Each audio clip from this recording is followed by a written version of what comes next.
Hey guys, I hope you're having a wonderful day wherever you are in the world. I'm back again to bring you another review. It's an audio review this time of the new Bring Me the Horizon album, Post-Human Next Gen. This is the 7th studio-length album by the British rock band and metal band Bring Me the Horizon, depending on what genre distinction you want to pass them, and it's been a bit of a tumultuous time in Bring Me the Horizon's canon. I mean, throughout all of the delays for what was going to happen in this new era, as well as Jordan Fish not being in the band anymore, it was kind of this vacuum space of not knowing what was going to happen for Bring Me the Horizon going into the future. And throughout all of this catalog, there has been single after single release for this album, whether you're talking about Amen, Lost, Die For You, Dark Side, Strangers. There has been so much hype building up for this thing, and considering there's sort of this weird phantom mentality of Jordan Fish's inclusion on this album and how many of these songs he actually touched, all of the people wondering, what is the band gonna sound like now that Jordan Fish isn't in it anymore?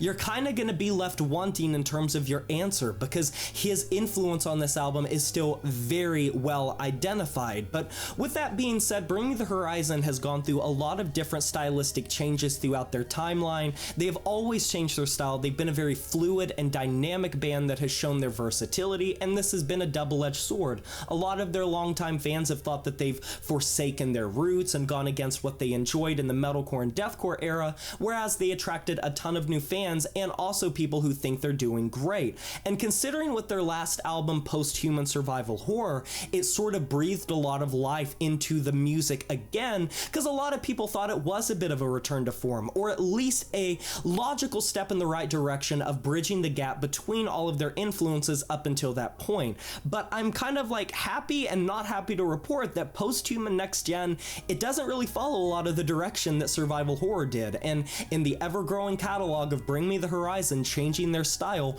once again they are taking things in a little bit of a different direction. Now, with that being said, their radio rock isms, their electronic isms, it still is here, but they're diving a lot more into their electronic department similar to Amo, as well as dabbling in some more hyperpop and electronicore type instrumentation, and I also think that they are catchier and more earwormy than ever, even from the That's the Spirit era. Before we get into any of the new material, I just wanted to give my thoughts on some of the singles, because I have been following the development of this album for a very long time. It's been going on for years. I mean, Kool-Aid is just a crowd-pleasing song, you know? It's like it's stadium-sized. It has this mixture of falsetto and a sweet swimming chorus. This thing is just reverbed out, and the crowd chants also give it this massive feel. It's definitely not one of my favorite singles on this thing, but it's gotten the acclaim it's gotten for a damn good reason.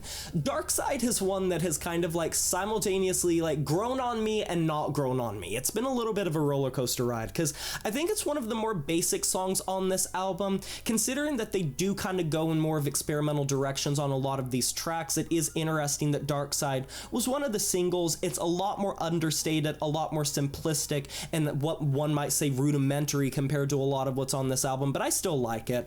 I love Lost. It's one of my favorite singles on this thing. I love the hyperpop breakdown. I think that the electronic isms of the verses makes it stand out, and it really does show how Bring Me the Horizon has gotten fantastic and pretty unparalleled at mixing in these pop and electronic instrumentals in with rock and metal and breakdowns and things like that.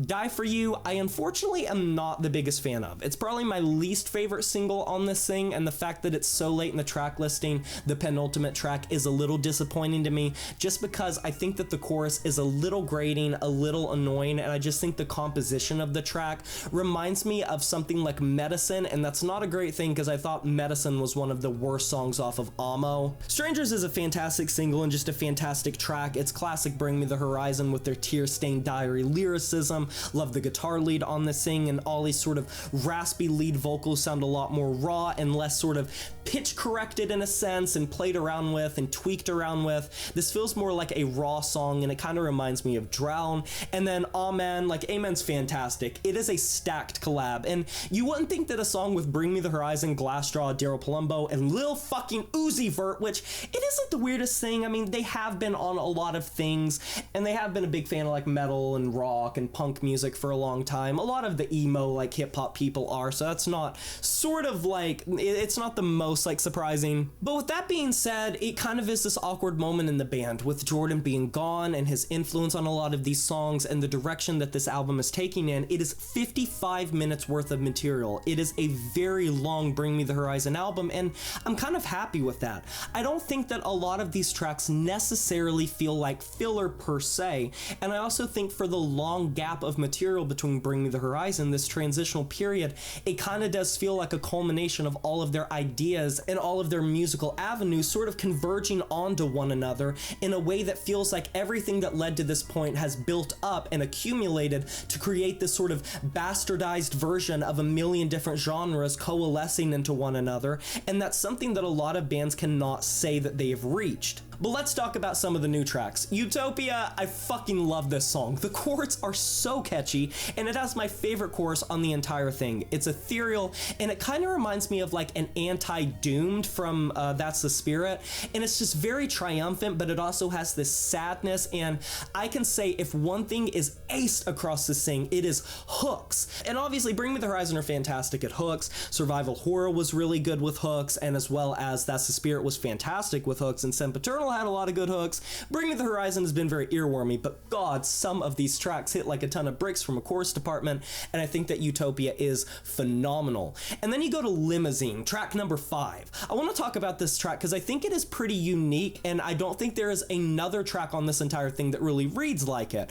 It has these sort of grunge-esque verses. I don't know if I'm the only one getting like grunge vibes from it. It's pretty minimalistic, it's pretty fucking scant, and with how busy these tracks are on this thing, and it's all layered with synths and electronics and breakdowns and guitars and all of these little embellishments and audio effects, I appreciate this song for how simple a lot of it comes across. With that being said, I don't think it's the most standout chorus-wise on the thing, but it definitely is unique, and I can absolutely see it growing on me with repeated listens and me appreciating it more and more for how unique it is. It's likely the most special on the album, as there really isn't another track with the same scant soundscape to it, and I think it's really interesting, especially with Aurora on the track. Like, that's such a weird collaboration, but Bring Me the Horizon loves their weird, funky-ass collaborations, whether you're talking about like when they had like the beatboxer on Amo or Youngblood, which is a little more in character. But bumping it back a little bit to track number 4, Top 10 Statues That Cried Blood, which I love the track listing names, like it's so fucking good.